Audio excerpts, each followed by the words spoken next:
à toutes et tous. Merci de nous avoir rejoints pour cette séance consacrée au campus cyber. Nous souhaitons, au cours de ces 90 minutes, vous permettre de comprendre la réalité de ce projet innovant, très ambitieux, qui va se concrétiser dans les prochains mois à La Défense, mais qui est un projet national, régional également. Et au cours de cette séquence, nous allons avoir justement la contribution des différents acteurs institutionnels, privés, publics, qui participent à ce projet, qui est nourri par la concertation, la collaboration entre entités grandes, petites, moyennes, privées, publiques, de tous horizons. Et c'est cet exercice pratique que nous vous proposons de partager ce matin. La séquence va être découpée en plusieurs prises de parole. La première, dans quelques instants, nous aurons le plaisir d'accueillir Valérie Pécresse, la présidente du Conseil régional d'Île-de-France. Ensuite, avec Michel Vandenberg, le président de la SAS Campus Cyber, il vous présentera les avancées de ce projet concrètement, de manière très opérationnelle, de manière à ce que vous disposiez de toutes les informations. Ensuite, Guillaume Poupard, le directeur général de l'ANSSI, nous permettra d'avoir le point de vue de l'agence et de son implication dans de ce projet ambitieux. Et nous allons continuer avec une table ronde, un échange avec des dirigeants d'entreprises qui ont fait le choix de participer, de soutenir le projet du campus cyber et qui expliqueront ce qu'elles en attendent, ce qui justement fait l'utilité, l'intérêt de cette démarche si originale dans le paysage institutionnel français et même international. Et enfin, nous aurons avec Cédrico, le secrétaire d'État, la vision du gouvernement sur ce projet qui est, on le disait, à la fois privé-public. Sans plus tarder, et j'aurai justement le plaisir de vous accompagner durant cette début de matinée, et j'ai donc le plaisir d'accueillir Madame Valérie Pécresse, la présidente du Conseil régional d'Île-de-France.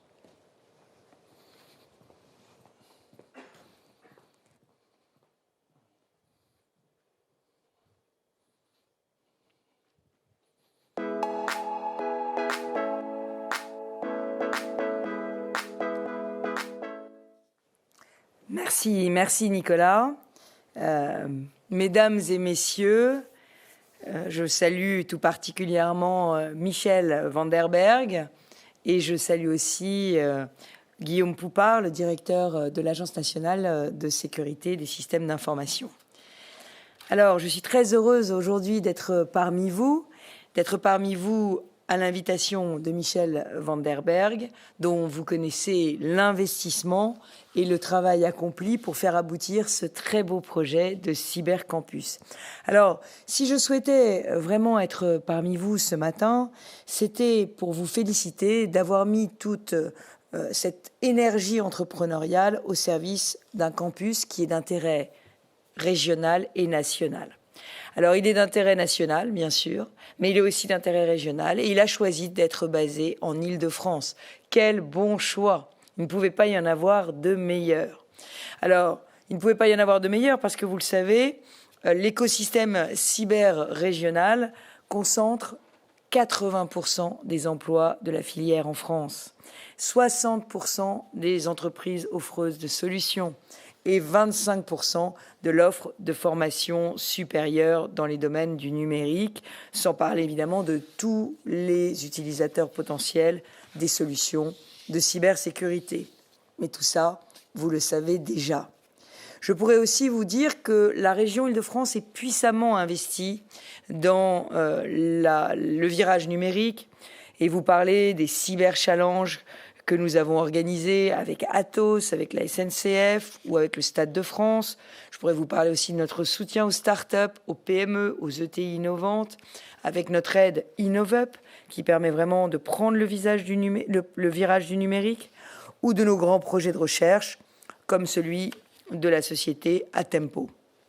Je pourrais aussi vous raconter toutes les aides que la région va mettre pour ce cybercampus, et notamment sur un volet spécifique, comment aider les PME et les startups à l'intégrer. Nous mettrons 2 millions d'euros pour aider à l'intégration des PME et des startups sur ce cybercampus de La Défense. Alors, à l'occasion de l'annonce de ce projet, il me semble important de prendre le temps de réfléchir sur cette année passée, sur cette année de crise Covid, de prendre le temps de penser cette expérience collective inédite et ses conséquences sur l'organisation de nos sociétés et de tracer ensemble les pistes pour lesquelles la région, mais aussi le pays, auront besoin de vous et auront besoin de vos solutions. Il y a maintenant un an, presque jour pour jour, le 16 mars 2020, le pays a vécu son premier confinement, un deuxième à l'automne. Et aujourd'hui, vous le savez, nous sommes en Île-de-France, dans l'œil du cyclone et au pied du mur, à nouveau.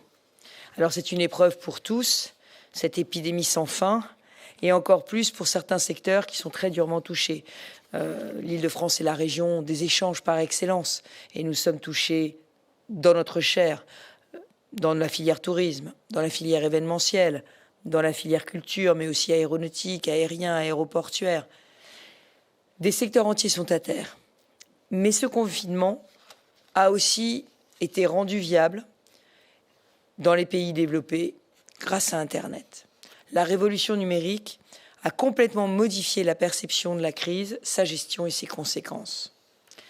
Alors,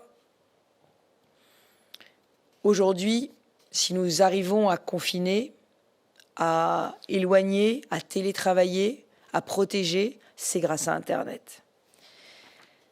Aujourd'hui, bon nombre d'entre nous vivent dans deux mondes à la fois, le monde réel et le monde virtuel. Alors, permettez-moi de m'attarder un petit peu sur les écoles, en prenant l'exemple des lycées que gère la région Île-de-France. Vous le savez qu'au cours de cette crise, nous avons connu une accélération unique des usages du numérique éducatif en Île-de-France. Nous avons, et ce n'est pas moi qui le dis, c'est le PDG de Microsoft, la société mondiale a vécu 2 ans de transformation numérique en 2 mois à cause de la crise Covid. Eh bien, on peut dire exactement la même chose des lycées franciliens. Au débarrage du confinement de mars dernier, nous avons vécu des problèmes immenses. Certains élèves ne pouvaient pas revenir à l'école, ne pouvaient pas se procurer une tablette, ne pouvaient pas se procurer un ordinateur portable. Les professeurs n'étaient pas forcément non plus équipés. Ils n'étaient pas préparés aux nouveaux usages pédagogiques et à ces nouveaux outils. Alors, la région Île-de-France a mis en place des outils numériques pour chaque lycéen, pour chaque enseignant, pour tous ceux qui en avaient besoin. 410 000 ordinateurs et tablettes ont été distribués. Le THD et le Wi-Fi ont été déployés en urgence. Je rappelle qu'ils avaient été interdits en 2015 par les écologistes dans les lycées d'Île-de-France. Ceux qui n'aiment pas la 5G, à l'époque, n'aimaient pas le Wi-Fi. Donc nous avons mis en œuvre ultra rapidement un rattrapage pour que tous nos lycées puissent bénéficier d'outils numériques. Et ça a permis de faire du mix présentiel, distanciel. Ça a permis de laisser tous les lycées ouverts. Nous avons un nouvel environnement numérique de travail, monlycée.net, qui supporte aujourd'hui 1 million de connexions par jour, qui supporte aujourd'hui 1 million de mails échangés et 80 000 élèves en webconférence. Donc, nous avons franchi une nouvelle étape dans la cyber-éducation. Et quand, malheureusement, les serveurs OVH ont flambé en Alsace, eh bien, malheureusement, toute l'Île-de-France s'est mise à le voir crûment. Et d'ailleurs, ça nous posera le problème de l'organisation et de l'installation de data centers en Île-de-France. Et nous nous y employons. Donc, si certains d'entre vous ont des projets de data centers, qu'ils viennent nous voir, nous aiderons à loger des data centers en Île-de-France pour diversifier et rééquilibrer les risques. J'ai parlé du téléenseignement, mais je voudrais vous parler aussi du télétravail. Là aussi, si la société française a tenu dans la crise Covid, c'est grâce au télétravail. Alors, nous avions un temps d'avance à la région Île-de-France et sans doute sur toutes les administrations régionales, puisque avec le déménagement à Saint-Ouen, nous avions signé un accord extrêmement innovant de mise en place du télétravail. 98% des agents de la région Île-de-France télétravaillaient avant la crise Covid. Mais je connais encore un certain nombre d'administrations centrales, et je sais que vous verrez le ministre du Numérique, vous pourrez lui en parler peut-être cet après-midi, mais qui ne peuvent toujours pas télétravailler. J'en ai d'ailleurs parlé récemment à la ministre de la Modernisation de l'État. Alors bien sûr, tout ne peut pas être dématérialisé. Bien sûr, il faut passer d'un télétravail subi à un télétravail choisi, d'un télétravail désorganisé à un télétravail qui est accompagné. Et nous avons besoin aujourd'hui de faire en sorte que ce télétravail puisse progresser sans créer de la détresse psychologique pour les personnes qui sont obligées d'y recourir. Mais ce télétravail nous oblige. Il nous oblige aussi à mettre davantage de cybersécurité, et j'y viendrai. La vie a pu continuer donc grâce à Internet, grâce au réseau, grâce au numérique. Mais maintenant, essayons d'imaginer ce qui se passerait si nos infrastructures nous lâchaient, si nos infrastructures numériques étaient victimes d'attaques.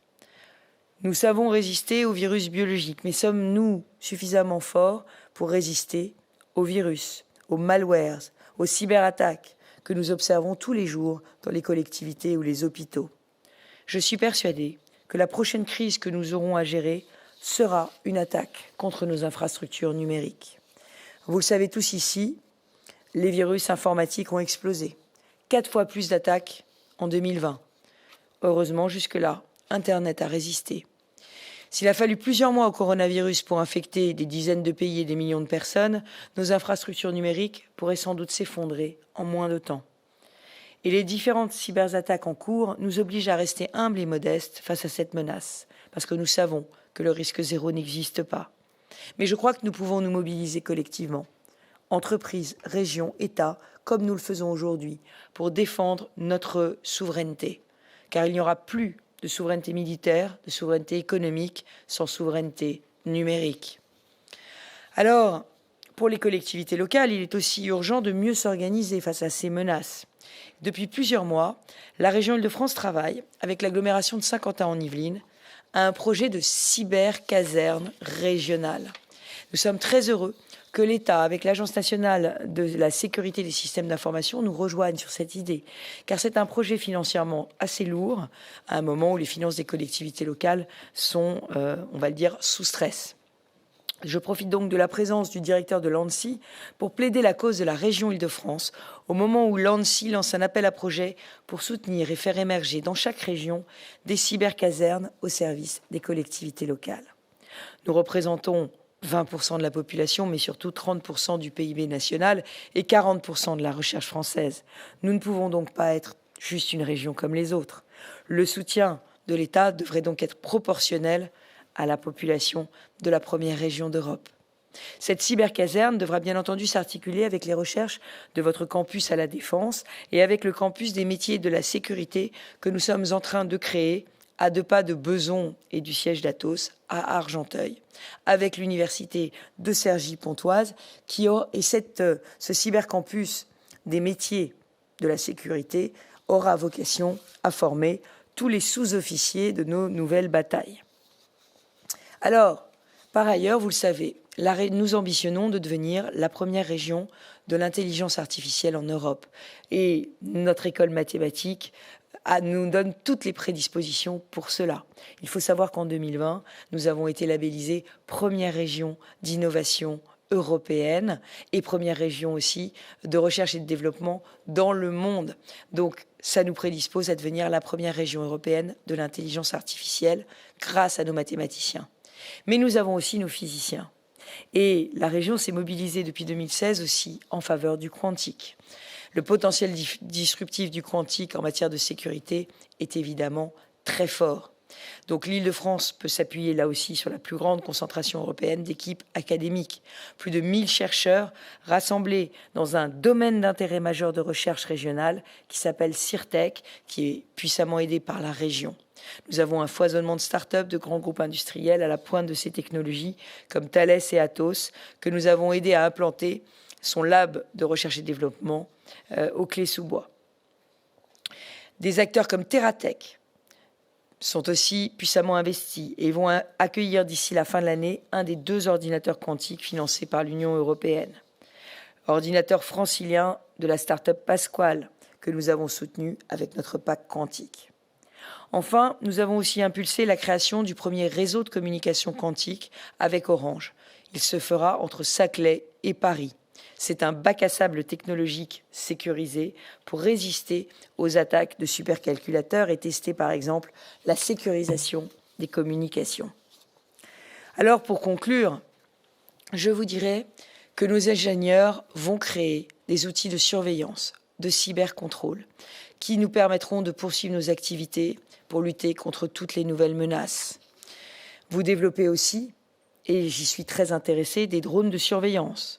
Et la région, je le dis, est favorable à leur usage et souhaite en faire une filière d'excellence. Les drones pourront nous rendre de fiers services, vous le savez, la violence au quotidien, la violence de bande, elle peut se prévenir avec les drones puisqu'on voit les rassemblements de foule de loin. Mais je crois que c'est aussi aux politiques de trouver le bon équilibre entre la surveillance nécessaire et tout ce qui pourrait s'apparenter à une surveillance non légitime. Et je ne veux pas que nous évitions ce débat. Je veux que ce débat, nous le mettions au cœur aussi de votre cybercampus. Quelle est l'éthique que nous devons développer en matière de cyberprotection? C'est très important. J'ai proposé au ministre Cédric O que nous créions, en Île-de-France spécifiquement, un groupe d'éthique qui travaillerait avec l'État, la région, les scientifiques et tous ceux qui sont des spécialistes de droit, de sciences humaines, pour voir quelles sont les limites que nous devons poser à cette cybersurveillance, à cette cyberprotection. Nous sommes à un moment de notre histoire où nous avons besoin de travailler collectivement à ce sujet parce que la question, c'est quel monde nous voulons construire et quelles sont les limites et les frontières de ce monde. Alors nous avons besoin de renouveler puissamment notre pensée et je compte sur vous, vous qui êtes les meilleurs acteurs de la cybersécurité, vous qui allez vous regrouper au sein de ce magnifique cybercampus pour travailler avec nous, les élus, pour construire cette nouvelle industrie de la donnée, la défendre, en faire la base d'une industrie souveraine, mais aussi lui donner les bases juridiques en adéquation avec nos régimes démocratiques, en adéquation avec la protection de nos libertés publiques qui font, vous le savez, eux aussi, elles aussi, l'objet de nombreuses attaques cyber. Je vous remercie. Merci Madame la Présidente pour cette présentation et ce soutien exprimé au projet de Campus Cyber, effectivement dans le cadre de votre programme Grand Lieu d'innovation du Conseil régional. Et donc merci pour cette explication et cet éclairage. Merci à vous. Nous allons reprendre notre présentation en compagnie de Michel Vandenberg, le président de la SAS Campus Cyber.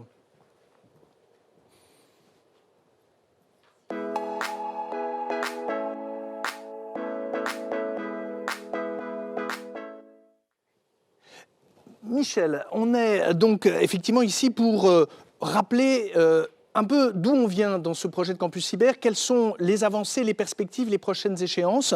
Donc peut-être pour nous rafraîchir la mémoire, nous redire voilà, comment a débuté ce projet. Le pourquoi du projet.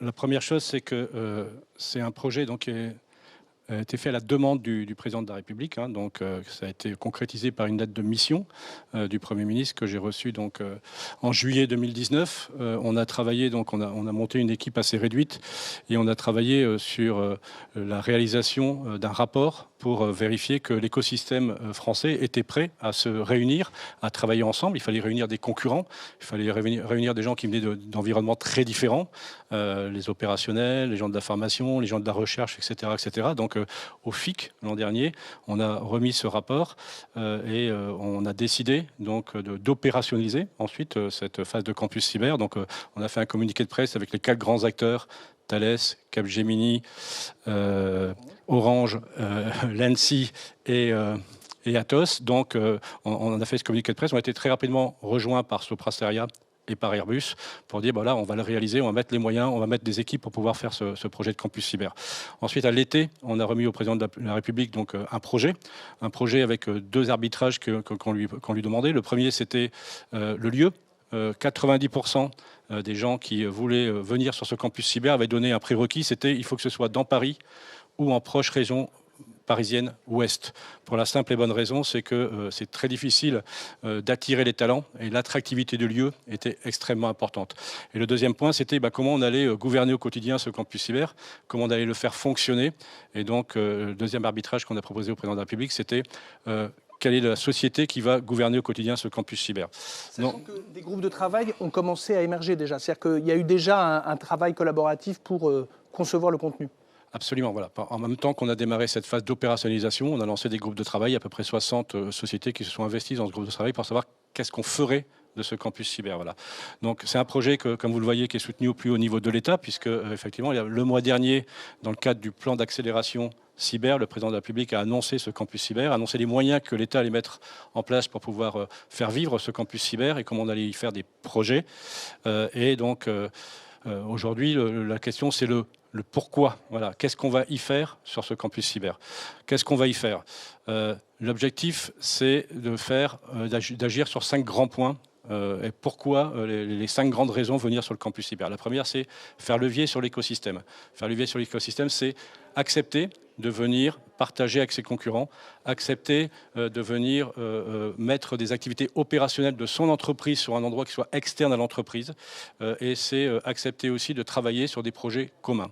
Le deuxième point, c'est rayonner. Effectivement, on va faire un lieu totem. Ça va être le centre névralgique de la cybersécurité en France. Donc en venant sur le campus cyber, on bénéficie de cette marque campus cyber qui va être une marque nationale et aussi une marque régionale, comme l'a souhaité, l'a précisé la présidente de la région tout à l'heure. Et également un lieu de partage et d'échange. Rayonner, ça va être un lieu d'événement, c'est-à-dire que la communauté, quand elle se réunit, quand elle phosphore, elle puisse le faire. Exactement, sur place. Voilà. Ce qu'on souhaite, c'est que tout ce qui va toucher à la cybersécurité, tous les événements qui vont se faire sur la cybersécurité, toutes les actions qui vont être prises pour la cybersécurité se fassent sur ce campus cyber. Sensibiliser et former, on en a parlé tout à l'heure. On manque énormément d'expertise en cybersécurité. On manque de formation, mais on manque surtout de vocation. Si vous interrogez l'ensemble des gens qui sont en terminale, par exemple, de l'Île-de-France, et que vous leur demandez qu'est-ce que tu veux faire comme métier, je ne pense pas qu'il y en a beaucoup qui vont répondre « je veux faire cyberdéfense ». Voilà. Donc on doit aussi montrer que notre métier n'est pas un métier de geek, que ce n'est pas un métier anxiogène, et que, comme on l'a expliqué tout à l'heure, on est plutôt des gardiens du réseau, des casques bleus du numérique, et qu'on a une vraie mission aujourd'hui quand on travaille dans la cybersécurité. Agir et anticiper, voilà. Donc on a mis des groupes de travail en place pour regarder quels sont les projets qu'on va faire ensemble, quels seront les communs de la cybersécurité. On va créer une base de threat intelligence, par exemple, commune, pour que tous les gens qui ont un SOC ou un cyberSOC puissent bénéficier de cette expertise commune. Donc chacun va venir un peu donner ces facteurs différenciants. Voilà. Nous, par exemple, en Orange, on dit entre le pirate et puis les data des clients, il y a le réseau. Donc en mettant des marqueurs sur le réseau, on voit des choses que d'autres ne voient pas. On va les mettre à disposition. L'ANSSI va mettre ses marqueurs à disposition. Atos, qui travaille énormément sur le quantique, va aussi mettre à disposition tout ce qu'ils font autour de l'intelligence artificielle. Et puis enfin, innover. L'INRIA se représente, le CEA se représente, l'IMT sera présent pour que justement on puisse créer. La France est un pays d'ingénieurs, un pays formidable, donc aider à créer des nouvelles expertises sur ce campus cyber. Sachant que la juxtaposition des acteurs, au-delà des professionnels de la recherche académique, le fait que des acteurs de niveaux, de spécialités différentes soient réunis sur ce site, ça va permettre aussi de susciter des innovations et des créations. Absolument, voilà. Donc c'est comme ça qu'on a créé ce logo Campus Cyber. Donc l'objectif, c'est de réunir les 4 points de l'écosystème de la cybersécurité qu'on a réunis et qui, comme par hasard, font une barrière sur ce point rouge qui représente la menace, mais qui nous permettent aussi de pouvoir ancrer ce campus dans l'environnement national en représentant le drapeau français. Donc les 4 points d'écosystème, c'est quoi? S'il pouvait se taire là-bas, ce serait extraordinaire. Excusez-moi, vous voulez bien? Merci. La première chose, c'est les opérations. Voilà. Donc, on va créer un lieu d'opération. Et vraiment, ce qu'on demande, c'est que ce ne soit pas un lieu qui ne vive que quand il y a des événements. Les équipes des grandes entreprises, les équipes des start-up, les équipes des PME de la cybersécurité vont déporter des équipes pour y travailler au quotidien. Et ça, c'est un point très important. Ça n'a jamais été fait dans le monde. C'est-à-dire qu'on demande vraiment aux gens de dire, vous mettez une partie de votre expertise au sein du campus cyber. Le deuxième point, c'est tout ce qui va toucher autour de la recherche et de l'innovation. Voilà. Si des chercheurs trouvent une nouvelle technologie capable de pouvoir monter le niveau de cybersécurité, on va pouvoir les mettre dans un studio de start-up, d'innovation, et ensuite les aider à s'accélérer pour pouvoir créer des entreprises en France, créer des entreprises qui innovent et qui augmentent le niveau de cybersécurité français. Troisième point, c'est la formation, comme j'ai exprimé tout à l'heure, créer un espace de formation avec de la formation continue, avec de la formation initiale, avec aussi de la restructuration ou comment on peut appeler ça, la montée en compétences de personnes, ou bien du changement de métier, des bons ingénieurs réseau qui peuvent devenir des ingénieurs en cybersécurité. Et dernier point, comme on l'a dit, un lieu d'animation, de partage et de projets communs que l'on fera sur ce campus cyber. Donc effectivement, ça permet d'avoir une matière grise très, très prometteuse dans ce domaine-là. Puis c'est un lieu, parce que c'est important, on l'a dit, de réunir physiquement ces experts, ces praticiens. Quelles sont les caractéristiques ou en tout cas l'état d'esprit dans lequel ça a été conçu? C'est le premier groupe de travail qu'on a créé, c'est qu'est-ce qu'on va y faire et comment on va le faire et comment on peut créer ce lieu pour accueillir aujourd'hui tous les projets d'innovation, tous les projets communs qu'on va pouvoir réaliser sur ce campus cyber. Donc on a vraiment fait travailler tout le monde pour dire voilà, quel est le lieu idéal pour faire à ce que, après la Covid, les gens ils ont envie de revenir sur un lieu physique pour pouvoir travailler. Voilà. Donc on a vraiment bossé avec l'ensemble des jeunes, des experts, des patrons de ces différentes sociétés pour dire qu'est-ce qu'on doit créer, qu'est-ce qu'on doit mettre en avant pour que les gens aient envie de venir au bureau, travailler et partager avec leurs collègues. Donc voilà, donc on a créé un showroom qui va être vraiment porté sur l'idéation, qui sera ouvert au maximum de personnes. On a créé aujourd'hui un auditorium qui sera complètement modulable, donc on pourra recevoir de 200 à 60 personnes en fonction de la typologie qu'on veut donner à son événement. On a créé donc un studio télévision et tout ce qu'on fait aujourd'hui est fait pour pouvoir faire du collectif. Voilà. On ne voulait pas faire un campus cyber qui soit une sorte de galerie marchande de tous les acteurs de la cybersécurité, avec chacun dans sa petite stèle, comme dans une écurie. Voilà. L'objectif, c'est de dire, oui, il y aura des espaces privatifs, mais l'objectif, c'est de pouvoir partager, de travailler ensemble et d'avoir plein de lieux pour pouvoir faire à ce que les gens se rencontrent et partagent.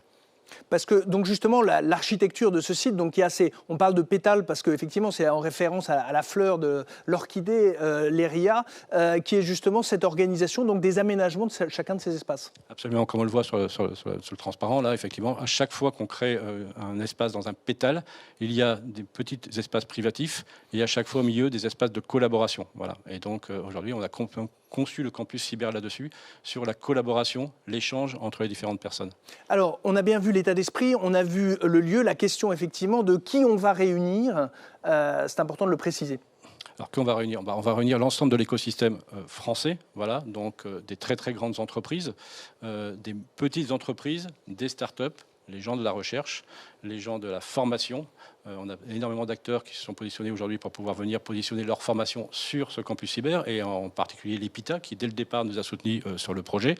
Et puis on va aussi un endroit qui soit français, mais ouvert sur le monde et ouvert sur l'Europe.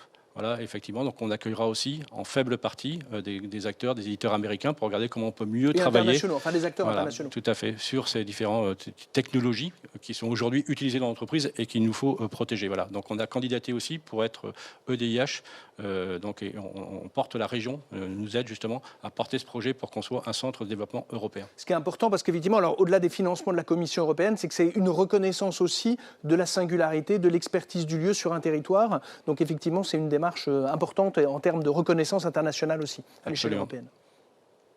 Donc on a effectivement cet écosystème. Ce qui est important, c'est que, tu l'as évoqué, c'est ces espaces communs. C'est-à-dire que peut-être que contrairement à des environnements de travail habituels, où effectivement on va essayer d'être chacun chez soi et de bien s'isoler respectivement dans ses propres locaux, là, il y a une large place ouverte aux espaces communs, aux endroits de rencontre, de frottement en quelque sorte, pour qu'il y ait de la production intellectuelle collective. C'est ce qu'on voit sur ce qu'on a voulu représenter dans ce camembert. Voilà, c'est qu'effectivement, c'est pas un building pour pouvoir accueillir différentes sociétés de cybersécurité.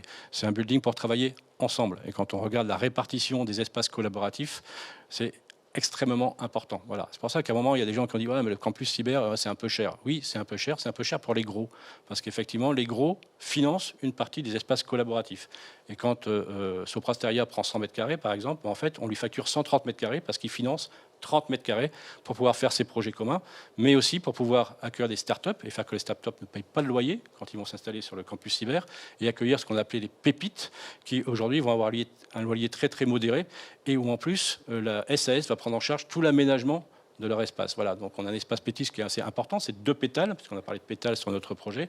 On va y accueillir GetWatcher, YesWeHack et Tetris. Voilà, et ces gens-là viennent y installer tout ou partie de leurs équipes pour pouvoir justement bénéficier de la présence des industriels, des gens de la recherche et parfois de pouvoir récupérer des gens qui sortent des instituts de formation pour travailler au sein de leurs équipes. Alors c'est important cette modularité parce qu'on l'a vu sur les prix, ça permet l'équilibre économique et c'est important pour la pérennité du projet, sa durabilité, mais le fait que justement il y a des aménagements en fonction de la taille des entreprises de manière à prendre en compte évidemment les besoins, en tout cas les besoins et les moyens des entités plus réduites. Donc effectivement c'est un investissement et un engagement des grands industriels qui payent davantage et ce qui explique que les startups et les PME aient des conditions financières beaucoup plus favorables.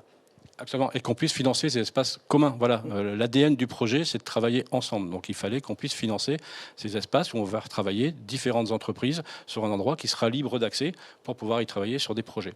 Collaboratif, espace public, on a vu que c'était quasiment la majorité du bâtiment et c'est important. Donc une structure de pilotage, de gouvernance qui est relativement simple et lisible justement. Voilà, on voulait quelque chose de très agile, de très simple, mais on voulait aussi, malgré que ce soit une société donc, qui fonctionnera par actionnariat, une SAS, à ce que même si on est un petit actionnaire de l'entreprise, on ait une place au conseil d'administration. Voilà, donc on a créé 9 collèges pour que chaque membre de l'écosystème de la cybersécurité en France puisse avoir une place au sein du conseil d'administration. Donc il y aura une place pour les grands industriels, il y aura une place pour l'État, mais il y aura une place pour les gens de la formation, il y aura une place pour les gens qui vont représenter les campus régionaux, mais il y aura aussi une place pour les gens de la recherche et une place pour les gens des startups, par exemple, pour que tout le monde puisse exprimer aujourd'hui et donner son avis sur la gouvernance de ce campus cyber. Et ensuite, on a une équipe de 6 à 8 personnes qui va assurer la vie de ce lieu au quotidien, pouvoir réserver des salles de formation, monter un projet ensemble, etc., etc. Faire vivre la communauté, en fait, justement, pour que ce soit il y ait un lien commun entre ces locataires, ou en tout cas ces personnes qui vont fréquenter le lieu et faire en sorte qu'il y ait cette vie et ce patrimoine qui soit créé en commun. Donc, ça y est, la structure, la SAS, tu es président de cette SAS Campus Cyber, elle existe. Qui la compose aujourd'hui ? Alors, on l'a créé donc en fin d'année pour pouvoir justement commencer à travailler, ne serait-ce que rentrer en négociation avec le propriétaire de l'immeuble, Altarea, commencer à regarder aussi comment on allait structurer cette entreprise. Donc, on a voulu dès le début que l'ensemble de l'écosystème soit représentatif. Donc, parce que là, on retrouve toutes les familles, c'est-à-dire évidemment l'État, mais les grands industriels de la cyber, avec Atos, avec Capgemini, avec Orange Cyberdéfense, le monde associatif avec le Césin, Wavestone et effectivement dans et Bejaflor pour les ETI, et puis Epita pour la formation et Gatewatcher pour les startups. Le jeu des 7 familles est tout à fait représenté. Voilà, et je tiens à les remercier parce qu'on leur a demandé donc, de pouvoir créer cette société. On l'a fait en 15 jours. Ce n'est pas toujours simple de créer une société en 15 jours, de libérer les fonds pour pouvoir monter cette société en 15 jours. Voilà, on a créé ce conseil d'administration. On a déjà eu 2 réunions. On y a accueilli Thales aussi et Soprasteria parce que voilà, ils nous avaient dit, nous, c'était juste une question de délai, mais ils font partie de notre écosystème, ils travaillent avec nous au quotidien. Voilà, maintenant, le conseil d'administration est en place. On travaille, on avance, et maintenant, on va rentrer dans une phase assez importante pour nous, qui est la phase de capitalisation de cette entreprise. Donc là, on a fait appel à toutes les entreprises françaises de toute taille en disant, voilà, tout ça, on le fait quand même pour vous. Et ce qui serait bien, c'est que vous deveniez actionnaire de cette entreprise, Campus Cyber. Et donc, le ministre Bruno Le Maire et le ministre Cédric ont écrit au patron du CAC 40, ont écrit à une vingtaine d'autres entreprises hors CAC 40. On a eu un très, très beau succès. Et aujourd'hui, un peu plus de 70 entreprises qui ont dit « OK, on vient, on sera actionnaire aujourd'hui de cette entreprise Campus Cyber, qui nous permettra de capitaliser de façon assez importante. Et comme on est dans un projet qui est un projet où on sera 51% privé, 49% public, au plus on fera rentrer de capitaux privés, au plus l'État abondera pour monter à 49% du capital de l'entreprise. Prochaines étapes, c'est courant avril, justement, la constitution de ce capital privé, donc par l'adhésion, la formalisation de l'engagement. On a vu des dizaines d'entreprises de toute taille et d'ailleurs de tout métier, parce que ce qui est intéressant, c'est que tu as évoqué les entreprises du CAC 40, mais donc on voit des sociétés qui sont des consommatrices de services cyber, mais qui n'ont pas d'activité. Donc elles sont vraiment intéressées par le fait que la France ait cet écosystème et cette capacité de réponse, d'accompagnement dans le domaine de la cyber. Et ça permettre la constitution finalisée de l'entreprise avec la participation de l'État pour le printemps. Absolument, voilà. Donc la capitalisation, donc les entreprises privées se termine le 15 avril. Voilà, donc on fait une augmentation de capital en numéraire et les actionnaires actuels ont accepté d'être dilués. Si on arrive au succès qu'on compte obtenir sur cette capitalisation, quelqu'un qui met 100 000 euros aura à peu près 1,3% des actions du campus cyber. Donc le risque aussi pour la grande entreprise, il n'est pas énorme non plus. Il est très maîtrisé. Il est très maîtrisé, voilà. Mais par contre, on aura aussi des actionnaires à 30 000 euros, les PME. Et puis, on voulait aussi que les startups ou les associations qui représentent l'écosystème de la cybersécurité puissent rentrer. Ils rentrent avec un ticket de 10K. Mais malgré qu'ils soient à 0,1% de l'actionnariat du campus cyber, ils ont une place au conseil d'administration. C'était extrêmement important pour nous. D'avoir cette représentativité. Donc, on a parlé, effectivement, et Valérie Pécresse a témoigné du soutien de la région Île-de-France, mais au-delà du territoire francilien, l'idée est d'avoir, d'ailleurs, peut-être au-delà du campus de la Défense, un projet éventuellement d'une deuxième jambe, c'est-à-dire si ce projet prospère, effectivement, de manière à connaître des déploiements dans la région Île-de-France. Oui, absolument. Dès le début, on a dit qu'on voulait faire un projet à 2 jambes et on a été très vite accompagné par la région Île-de-France, mais aussi par les départements des Hauts-de-Seine, où on positionne le campus cyber actuel, et par le département des Yvelines, dans lequel on fera cette deuxième jambe du campus cyber. Il faut savoir que quand on a pris cet immeuble, 26 000 m², les gens m'ont regardé un peu en disant mais voilà, il est ambitieux, trop ambitieux, etc., etc. Sur les 2000 postes qui sont à pourvoir sur le campus cyber à la Défense, 1900 sont déjà réservés. Donc il nous reste 100 postes et de toute façon, on sait que ça va continuer à grandir, qu'on va devoir étendre ce campus cyber. Donc ce qu'on propose, c'est de faire un projet d'extension, cette deuxième jambe dans les Yvelines, est complètement diamétralement opposé à ce qu'on a fait à la Défense. À la Défense, c'est très minéral, c'est très vertical, c'est très proche des transports. Ce qu'on fera dans les Yvelines, c'est plutôt très horizontal, très green, voilà, un peu plus loin, mais avec Éole, qui va nous mettre à 20 minutes de la Défense. C'est-à-dire que les deux campus seront reliés et effectivement qui peut répondre à des aspirations des salariés, des collaborateurs, d'être dans un environnement différent que effectivement le quartier de la Défense, un quartier d'affaires particulièrement minéral. Et évidemment parisien. Absolument, voilà. Puis on voit aussi que la population de la cyber, elle vieillit un peu. Donc au début, on est très content d'être à Paris, intramuros, etc. Qu'on commence à avoir des enfants, etc. Peut-être qu'on a envie de s'éloigner un tout petit peu. Voilà. Et puis peut-être qu'avec 20 minutes de trajet, mais il y a des gens qui pourront travailler le matin à la Défense et l'après-midi sur le site qu'on choisira avec le département des Yvelines. Voilà. Ce qu'on veut, c'est vraiment avoir un site qui soit sur 2 jambes. Pas dire celui-là, il sera spécifique pour cette telle activité ou cette telle activité. Voilà. Ce sera un peu moins cher quand même dans les Yvelines, voilà. Mais en tous les cas, l'objectif, c'est ça, c'est vraiment d'avoir un campus qui fonctionne sur 2 jambes, mais avec une façon d'accueillir les gens qui viendront dedans de façon très différente, puisque d'un côté, très vertical, de l'autre côté, très horizontal, très guidé, on pourra faire des barbecues. En ce qui concerne justement l'avenir de ce campus cyber, c'est également un avenir en région. L'idée était dès le début, et dans le rapport qui a été remis au Premier ministre, il y avait déjà cette projection de se dire il ne s'agit certainement pas de tout centraliser à Paris, en Île-de-France, mais on pense avant tout à des développements régionaux. Mais oui, et dès le départ, on a bien précisé avec Guillaume Popard, avec l'équipe, qu'on ne voulait pas faire un projet jacobin. La présidente de la région a souligné tout à l'heure 80% de l'expertise cyber étant sur Paris, mais la transformation numérique en France, elle ne se fait pas que sur Paris. Voilà. Donc on a besoin d'amener l'expertise cyber aussi en région, et on l'a vu, les cyberattaques, elles ne tapent pas que à Paris, elles tapent un tout petit peu partout, et la proximité est extrêmement importante. Et ce qui montre que notre projet il prend de l'ampleur, c'est qu'il n'y a pas un président de région qui ne m'est pas appelé pour pouvoir dire on est extrêmement motivé à créer ces satellites du campus national en région. Et hier encore, j'intervenais dans la région des Hauts-de-France qui lançait aussi son programme de campus régional Hauts-de-France et qui vont pouvoir bénéficier de cette marque Campus Cyber.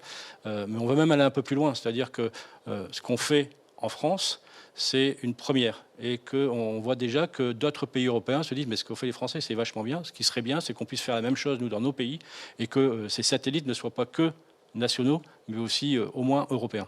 Et effectivement, on voit des initiatives, on l'a vu en Hauts-de-France, on l'a vu effectivement en Bretagne qui a une histoire, et donc chacun va avoir sa spécificité. Par contre, c'est vrai que ce qu'on encourage, c'est le fait qu'il y ait un écosystème économique de la cyber, un écosystème académique de formation, et puis des entreprises utilisatrices. C'est important que ces communautés, à l'image de ce qu'on va faire pour le campus francilien, se retrouvent dans ces différents environnements. Donc on peut justement participer au projet, à participer au campus cyber. Concrètement, comment est-ce que ça peut se dérouler ? Il y a 2 façons de rejoindre le campus cyber. C'est soit donc de venir comme membre associé du campus cyber, voilà, comme on l'a exprimé tout à l'heure, de devenir actionnaire du campus cyber, de rentrer dans sa gouvernance et d'y positionner des équipes. Voilà, donc on a différentes possibilités de pouvoir rejoindre le campus cyber. Et puis pour les gens qui ne souhaitent pas rentrer dans la gouvernance, mais soutenir le projet, on a créé donc un statut de partenaire campus cyber où certaines entreprises nous disent nous Michel, on veut que ton projet il fonctionne. On s'engage tous les ans à prendre pour 20 000, 30 000 ou 40 000 euros de prestations du campus cyber en réservant l'auditorium, en réservant l'espace VIP qu'on a fait au 13e étage, etc., pour soutenir aujourd'hui économiquement ce campus cyber. Donc voilà. C'est une entreprise qui est intéressée par la démarche, qui ne va pas s'impliquer jusqu'à l'actionnariat, mais qui va pouvoir utiliser, qui s'engage chaque année à utiliser pour un certain budget les infrastructures du campus pour des événements qui peuvent être internes ou ouverts au public. Et donc effectivement, ça permet d'être partie prenante de la communauté sans être juridiquement engagé au terme d'un actionnariat ou d'une relation capitalistique. Absolument. On ne voulait pas faire un truc de sponsoring où on aurait mis... juste un logo, une série d'affichages. Voilà. Donc il y a une contrepartie qui est de bénéficier des infrastructures du site. Mais c'est exactement ce qu'on a voulu faire sur le campus cyber. On a dit aux gens, s'il n'y a pas un ROI pour votre entreprise, ne venez pas. Voilà. Donc il faut que toutes les gens qui viennent et qui ont envie d'adhérer à ce projet de campus cyber se disent, j'y viens parce qu'il y a un intérêt important pour mon entreprise. Voilà. Donc il y a des gens qui n'ont pas forcément envie ou la possibilité de rentrer dans l'actionnariat d'une entreprise privée et qui disent nous Michel, on va te soutenir parce que tous les ans on s'engage à participer au campus cyber en y dépensant de l'argent et en faisant des activités sur ce campus cyber. Alors on va franchir une étape importante, symbolique dans ce monde numérique, c'est le lancement. Le lancement du site web, voilà, qui a été cette nuit, voilà, donc le site internet qui est désormais disponible à l'adresse www.campuscyber.fr, qui est d'ores et déjà en ligne et qui va vous permettre justement d'ailleurs de récupérer ces documents d'illustration, ces plaquettes et de savoir encore plus. De rentrer en contact avec nous, voilà, de pouvoir savoir comment vous pouvez participer au campus cyber, comment on l'a exprimé, donc pouvoir avoir la plaquette, de pouvoir aujourd'hui demander à être actionnaire du campus cyber, etc., etc. Voilà, c'est vraiment ce qu'on voit dans toute entreprise. On a notre galerie quand même pour présenter notre campus cyber. Merci aux équipes qui l'ont réalisé. Voilà, il est très très beau et ça vous donne où il est, qu'est-ce qu'on peut y faire et comment on peut y adhérer. Alors justement, on va parler, parce que c'est important, on a parlé immobilier, on a parlé organisation, on a parlé finance. Concrètement, en termes, j'allais presque dire éditorial, c'est-à-dire la matière grise qui va composer cette activité du campus cyber, comment est-ce qu'elle se construit et comment est-ce qu'elle est élaboré par les parties prenantes. Voilà, le campus cyber, c'est un lieu, mais ce lieu, on l'aura qu'au mois de novembre 2021. Donc en attendant, il fallait faire vivre la communauté. C'est pour ça qu'on a créé des groupes de travail sur lesquels on a complètement ouvert à l'ensemble des entreprises. Il y a plus de 42 sociétés qui ont participé à ces groupes de travail, plus de 100 personnes qui se sont mobilisées sur ce groupe de travail. Ça nous a permis de créer aujourd'hui 18 ressources communes par ces groupes de travail. On l'a extrêmement focalisé au début sur toute la partie immobilière, pour savoir voilà, qu'est-ce que vous avez envie qu'on fasse de ce campus cyber, comment voulez-vous aujourd'hui y travailler, comment vous voulez qu'il soit le design, que vous voulez qu'il soit, etc., etc. On les a fait travailler. Ça a donné par exemple des résultats comme voilà, on a fait faire un peu de découpage, de cartonnage, etc., pour designer ce campus cyber. Et ces groupes de travail sont séquencés. Donc on finalise les groupes de travail liés à l'immobilier, donc le réseau, la sûreté, la façon dont on va travailler, les différents espaces de travail. Et là maintenant, on lance les groupes de travail sur quels sont les communs qu'on va réaliser ensemble sur ce campus cyber. Alors, c'est vraiment très important ces groupes de travail parce qu'ils sont, j'allais dire, œcuméniques, toutes les entités, donc chacun peut exprimer à partir de ses expériences passées, de ses besoins, et donc on a quelque chose d'extrêmement concret et qui représente la diversité des acteurs. Donc on n'est pas dans quelque chose qui viendrait de décider d'en haut, c'est très collaboratif comme conception des services. C'est tout l'objet du projet. Voilà, on a vraiment travaillé sur le collaboratif et la représentativité de l'ensemble des composants de l'écosystème de la cybersécurité en France. L'État, les grands industriels, les moyens, les tout petits, la formation, la recherche. Voilà, ce qu'on veut, c'est faire travailler les gens ensemble pour créer une sorte de continuité et de partage d'expertise autour de ce campus cyber. D'accord. Donc là, où en est-on maintenant en termes de prochaines étapes de séquences à venir dans la vie de ce campus cyber? Comme je l'ai exprimé tout à l'heure, donc 15 avril, finalisation de la capitalisation, donc on aura un montant. L'État rentrera donc le 30 avril. En parallèle, on est en train de négocier et de finaliser le bail. Voilà, donc merci aux gens d'Altalera d'être assez souples avec nous et de continuer d'être assez souples avec nous. On est bien aidé aussi par la DIE, la Direction immobilière de l'État, qui nous aide aussi dans la négociation de ce bail. Et à partir donc du 1er mai, on démarrera maintenant complètement ces espaces, ces groupes de travail pour pouvoir regarder maintenant qu'est-ce qu'on fera sur ce campus cyber. En fait, pour l'instant, nous, on a créé un lieu. Ce qu'il en deviendra, ce sera aux acteurs de pouvoir le décider et de le réaliser. Parfait. Merci en tout cas pour cette présentation très concrète. Et effectivement, c'est ce qu'on voit, c'est qu'il a fallu avancer sur tous les champs du domaine, l'immobilier, la finance, le juridique, également les contenus, parce que c'est important d'en faire quelque chose qui soit à valeur ajoutée. Et donc, c'est au fur et à mesure la concrétisation de ces chantiers successifs. Donc, merci beaucoup. On va maintenant entendre le directeur général de l'Agence nationale de sécurité des systèmes d'information, Guillaume Poupart.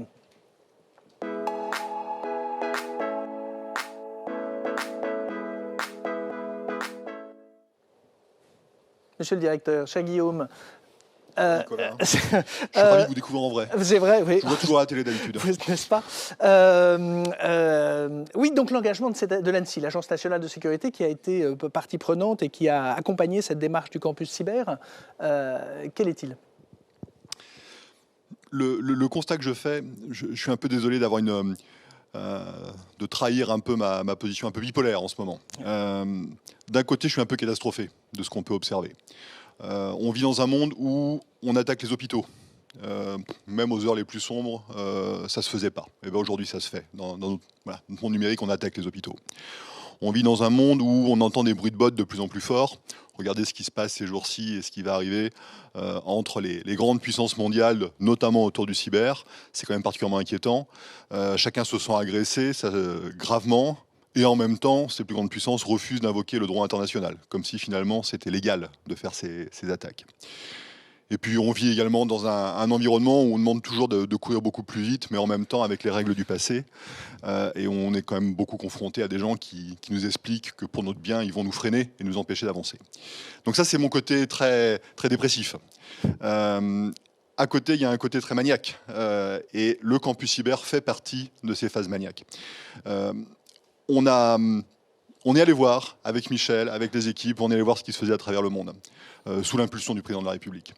On est allé voir et ce que l'on a vu, c'est qu'il y avait de bonnes idées qui étaient faites en Israël, en Russie, chez nos alliés anglo-saxons, mais qu'en fait, il n'y avait pas de modèle qui s'adaptait directement à notre spécificité française. Et cette spécificité, c'est quoi ? C'est le fait que les barrières que l'on peut observer ailleurs, entre le public et le privé, entre les petits et les grands, entre différents mondes finalement, et ben ces barrières, elles n'existent pas vraiment en France. Et c'est pas la démagogie, c'est la réalité que je vis au quotidien. Et on a au contraire une équipe très pluridisciplinaire, pluristatutaire, je ne sais pas comment dire ça, sans être trop technocratique. On a une équipe qui se dégage et qui a envie de travailler en France pour être efficace, pour apporter des solutions, pour faire en sorte que la sécurité, ce soit plus uniquement du sang et des larmes. Et ça, le campus, c'est vraiment l'incarnation. Il y a plein d'autres choses, évidemment, mais vraiment l'incarnation ultime, c'est ça. C'est le fait de, comme l'a très très bien dit Michel à l'instant, c'est le fait de mettre au même endroit des gens qui font de la formation, des gens qui font de la recherche, des petits, des startups, des PME, des grands groupes, des administrations comme l'ANSSI ou le ministère de l'Intérieur qui va venir également au sein du campus, des gens qui ont envie de travailler ensemble et qui aujourd'hui souffrent du fait que même si on s'entend très bien, même s'il y a de très bonnes relations, eh bien on n'a pas de lieu commun. De lieu au sens physique du terme, pour mener certains projets qui seraient des vrais plus pour nos questions de cybersécurité. Et puis l'autre incarnation de ce campus, c'est le fait que la cyber, c'est pas du numérique froid, désincarné, avec uniquement des gens derrière des écrans, c'est de l'humain. Et on sait que notre force, ça vient du fait que ces humains, il faut les mettre ensemble. En ce moment, c'est difficile, mais les beaux jours reviendront. Les mettre ensemble pour mener des projets qui soient réellement innovants, réellement disruptifs. Et donc ça va être ça le campus. Nous, on est ravis au niveau de l'ANSSI d'aider autant que possible le développement de ce projet qui reste bien un projet privé-public, comme l'a dit le président en personne. Privé-public, ça veut dire que c'est une initiative privée qui est largement soutenue et à laquelle le public va participer. Et donc on n'a pas une rupture entre les deux, on n'a pas une fracture, on a bien ça. Et moi maintenant que finalement on a commencé à dérisquer, on a trouvé un bâtiment, Michel a trouvé un bâtiment absolument formidable, où on a envie... Ceux qui l'ont pas vu, il faut aller le visiter, ce bâtiment. Quand on y va, on change d'état d'esprit et tout de suite, on s'y projette. Donc ça, c'est formidable. C'est vraiment l'écrin qui va nous permettre de travailler. Les autres idées qui vont aller avec sur des extensions de ce campus sont tout aussi enthousiasmantes. Et donc maintenant, il faut construire, il faut anticiper pour faire un départ lancé en octobre-novembre. Il faut anticiper les projets qu'on va y mener en privilégiant évidemment ce que l'on ne sait pas faire avec nos infrastructures actuelles. Et puis le dernier point, c'est évidemment rappeler que ce campus cyber, c'est pas une incarnation de plus d'un parisianisme, d'un centralisme. Michel l'a rappelé également. Non, on assume le fait que une partie importante de la cybersécurité française est en région parisienne. C'est comme ça, on est en France et on ne va pas le renier, ce serait absurde. Et ce n'est pas l'ANSSI qui est évidemment très installée à Paris, qui va dire le contraire. Mais en même temps, on a pris l'habitude de travailler avec nos partenaires ailleurs. Au niveau de l'ANSSI, on travaille beaucoup avec Rennes, ce n'est pas un secret, avec le pôle régalien construit notamment par le ministère des Armées à Rennes, où on va également se renforcer. Et puis on voit les initiatives formidables qui se développent dans d'autres régions. Michel mentionnait Lille, mais on voit il y a plein de projets, il y a une vraie demande. Et cette demande, on va également chercher à profiter de manière un petit peu opportuniste du plan de relance, de manière à financer des développements d'actions de cybersécurité en région, parce qu'évidemment tout ça ne se passe pas qu'à Paris. Et une fois qu'on a fait le tour de la France comme ça, qu'on a fait ce maillage en réseau qui reste, à mon avis, vraiment le bon modèle, eh bien il faut se projeter en Europe. Le sujet européen, il est essentiel. L'Europe à la fois de vrais soucis et de vrais espoirs autour de la cybersécurité. Et l'Europe attend beaucoup de la France. C'est pas prétentieux que de dire ça. Je le vois bien dans nos interactions. On a une responsabilité vis-à-vis de l'Europe, même. Je préfère le voir dans ce sens-là. Et l'Europe est à la fois une zone de développement, de droit commun, de développement réglementaire, mais également d'opportunités économiques, on va pas se mentir, où la France a un rôle majeur à jouer. Et ça ne veut pas dire que c'est la France qui va protéger l'Europe. Ça ne veut pas dire que on va faire bénéficier nos partenaires européens de grande sagesse dans le domaine du cyber, mais non, c'est clairement aujourd'hui, c'est le bon endroit pour faire de la cyber commune, pour être plus efficace face à un très grand nombre d'ennemis communs. Donc ça va être ça le campus, ça va être une sorte de phare actif, mais de phare qui ne va pas rester isolé, seul sur son île, de phare qui va justement chercher la connexion avec tous ces écosystèmes. Justement, cette installation, elle va être importante également pour faire, on l'a vu de manière opérationnelle, la gestion de crise. C'est-à-dire qu'on avait parlé de formation, on a parlé du fait d'innovation, mais c'est vrai que de manière très opérationnelle, on a vu que le partage d'informations, la réactivité, la capacité à documenter des attaques participent aussi à hausser le niveau collectif de sécurité. Donc ce fera partie de la dimension opérationnelle de ce lieu. Je pense que c'est important, là encore, de ne pas recréer de nouvelles fractures, de nouvelles barrières. Il n'y a pas le préventif d'un côté, le réactif de l'autre. On sait que pour être efficace, il faut à la fois regarder sur du temps très long, sur de l'anticipation, sur le fait de prévenir des attaques qui arriveront peut-être dans 10 ans. Et puis travailler également sur du temps hyper court, sur de la détection d'attaques, sur de la réaction, sur des choses où l'ordre de grandeur, on est plus dans la journée, voire dans la minute. Et tout l'enjeu et tout l'intérêt également de nos métiers, c'est d'être capable de travailler dans ces différents temps. Et donc ce que l'on va faire au niveau du campus doit impérativement couvrir l'ensemble de ce spectre avec des travaux très prospectifs. Dieu sait qu'autour de l'évolution technologique qui intègre du numérique, eh bien, il y a de la prospective à faire, alors pas à 50 ans, mais déjà si on arrive à regarder à 5 ans, peut-être à 10 ans, ce qui arrive en termes de techno ensemble, parce qu'on aura tous des visions un peu différentes, ça va être particulièrement efficace. Et puis également, être capable de faire des choses très opérationnelles. Alors pas de l'opérationnel au sens ultra classifié et tout ça, moi c'est ce que je dis à mes équipes, commencez pas à mettre des réseaux classifiés, confidentiels défense, secret défense au campus. C'est pas l'esprit du lieu. Ça, on le fait ailleurs. Et il faut qu'on le fasse, évidemment. Mais ce que l'on va pas partager au niveau du campus, c'est tout ce qui est partageable à un niveau de classification bien moindre. Et c'est l'immense majorité de la data qu'on a à partager. Et puis surtout, au-delà du partage, l'idée, c'est vraiment de travailler ensemble sur cette donnée. À titre d'exemple, nous, à l'ANSSI, on a énormément de données qui nous arrivent par nos capteurs légitimes qui sont déployés de ci, de là.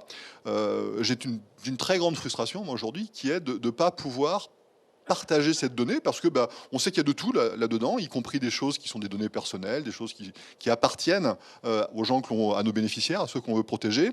Donc on ne va pas les donner, on ne va pas les mettre sur Internet, on ne va pas les partager comme ça. Par contre, le fait d'avoir tous nos partenaires industriels, recherche, tous les innovateurs qui ont des idées, qui veulent les tester sur des données réelles, permettre de faire venir ces personnes de confiance dans un lieu adapté pour travailler sur ces données, c'est typiquement un très bon exemple de ce qu'on va pouvoir faire au campus.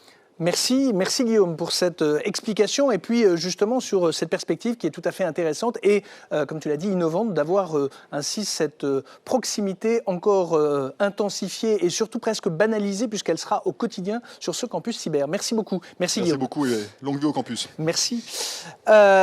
Effectivement, nous allons maintenant parler et rencontrer des décideurs qui ont fait le choix de soutenir, d'accompagner cette démarche du campus cyber dès l'origine ou qui l'ont rejoint au fur et à mesure de son évolution. Et je vous suggère une table ronde en compagnie, et je vais les inviter à me rejoindre sur scène, d'Hélène Chinal, qui est donc en charge, qui est Head of Digital Transformation au sein de Capgemini, de Lumena Duluc, qui est déléguée générale du CLUSIF, Marie Moins, qui est directrice de Secussphere by Epita, notamment l'entité en charge de la formation continue en cybersécurité au sein du groupe Epita, et Elena Poincet, qui est la CEO de Tetris, donc dirigeante d'entreprises qui ont chacun de ces responsables a fait le choix de soutenir, de contribuer, de participer à ce campus cyber. Marie s'installe et c'est parfait.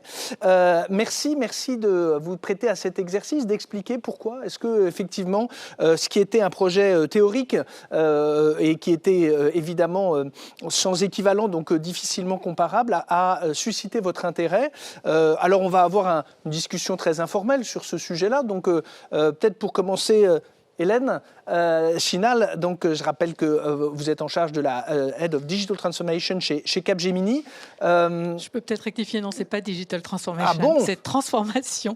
Je suis sur des sujets de transformation. Transformation, Niveau... oui, ça parce qu'on fait tous de la Digital Transformation chez Capgemini. Bien évidemment, Comment ai-je pu penser que ce n'était évidemment que cantonné à une équipe, mais que tu aurais dirigé avec talent pourtant. Alors, effectivement, concernant cet intérêt pour cette démarche du campus.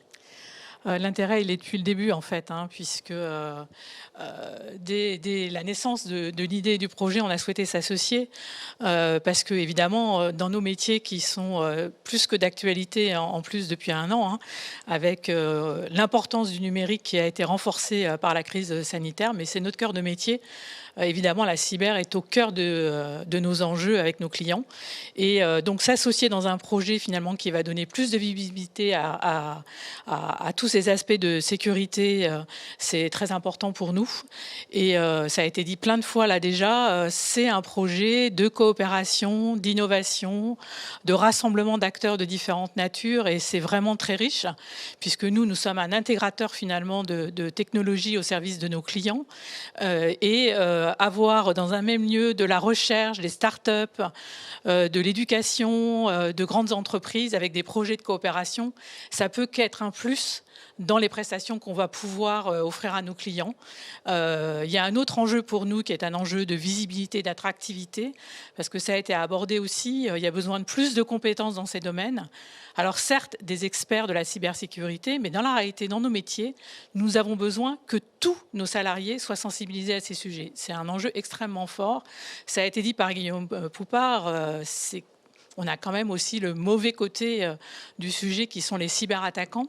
Et en fait, ce qui nous permettra de nous protéger, même si le zéro risque n'existe pas, c'est de former finalement toutes nos équipes à de la conception qui est sécurisée by design, c'est de faire du code sécurisé aussi. Donc c'est un enjeu extrêmement fort pour nous que ce soit intégré dans la culture de l'entreprise. Alors certes, nous avons des spécialistes de la cybersécurité, 900 en France. C'est toutes ces équipes qui vont avoir l'opportunité, notamment en Ile-de-France pour l'instant, d'avoir un lieu de coopération entre eux, mais aussi avec l'ensemble de l'écosystème. Merci. Alors, Lumena, le principe même du CLUSIF, c'est cette concertation. Donc là, vous allez être en terrain naturel, mais c'est vrai que le CLUSIF a fait le choix aussi. Donc cette association, peut-être un mot pour rappeler sa nature, sa mission, et puis en plus a trouvé sa place au sein du campus. Le Clusif, c'est une association professionnelle qui réunit les fournisseurs et les utilisateurs de cybersécurité. Et en fait, on est déjà dans l'esprit de partage, c'est-à-dire qu'on a des groupes de travail, des conférences sur la sensibilisation, on fait des guides pratiques, on essaye de faire monter en maturité les entreprises. Et en fait, retrouver le campus cyber, finalement, c'est la continuité de notre travail. Alors, sur le territoire national, mais il faut aussi rappeler qu'on a des clusirs en région. Et quand on parlait tout à l'heure des régions, c'est extrêmement important parce que nous, on a aussi l'ultramarin. On a des clusirs. Alors, je vais faire un peu rêver parce que en ce moment, c'est le confinement ou le couvre-feu, mais on a clusirs Tahiti, Caraïbes, Réunion, enfin voilà. Donc c'est la région, mais aussi outre-mer. Et c'est extrêmement important de pouvoir communiquer et de relayer les messages des institutions et les bonnes pratiques de la cybersécurité partout en France. Donc l'association va elle-même s'installer, ses effectifs, ses permanents, sur place. Alors, notre Assemblée générale extraordinaire de lundi dernier, qui a renouvelé notre conseil d'administration, a voté aussi le transfert de notre siège social au campus cyber. C'est donc officiel. Et puis, on change aussi nos statuts, ce qui fait qu'on sera reconnu, enfin, on va faire la démarche d'être reconnu d'utilité publique, qui rentre totalement dans la démarche du campus cyber et de cet lieu de partage et pour cet intérêt général de la cybersécurité. Donc effectivement, c'est intéressant parce qu'on a justement cette notion de collectif qui se concrétise et qui va également trouver sa place dans ce lieu. Elena Poincet, donc en tant que CEO de Tetris. Tetris, alors évidemment pour les derniers qui ne connaissent pas cette jeune pousse de l'écosystème cyber, quelques mots et puis après expliquer, sachant qu'en plus la particularité de Tetris, c'est un ancrage initial en Nouvelle-Aquitaine et donc effectivement comment est-ce que ce projet de campus cyber francilien a été appréhendé? En fait, il a été appréhendé très naturellement par nos investisseurs, que ce soit S-Partners ou OpenCNP, qui sont nos principaux investisseurs. Et le fait d'intégrer le campus cyber, ça paraît complètement une évidence pour nous, d'avoir un axe, effectivement, puisque toute notre recherche et développement est sur Bordeaux, Pessac précisément, et d'avoir un axe sur Paris avec des ingénieurs et toute une équipe qui sera aux alentours d'une trentaine de personnes et qui sera logée effectivement dans l'espace Pépite, comme l'a annoncé Michel tout à l'heure. Et pour nous, l'attente, de toute façon, une PME, c'est quoi une PME? En fait, elle travaille sur 3 piliers, que ce soit le marketing, le business ou la techno. Effectivement, la technologie, pour nous, en tant qu'éditeur de solutions de cybersécurité, c'est effectivement le partage. Alors, avec les grands groupes, les grandes entreprises qui seront présentes au sein du campus cyber, ce qui va nous permettre de collaborer justement sur tout ce qui est veille des technologies, veille des menaces, tout ce qui est cyberfret et tout ce partage qui est nécessaire à l'heure d'aujourd'hui pour notre pays. Et après, sur la partie marketing, ce qui est important aussi pour nous en tant que PME française, c'est le faire savoir. Le faire savoir, c'est-à-dire être connu et reconnu par les grands donneurs d'ordre en tant que solution française.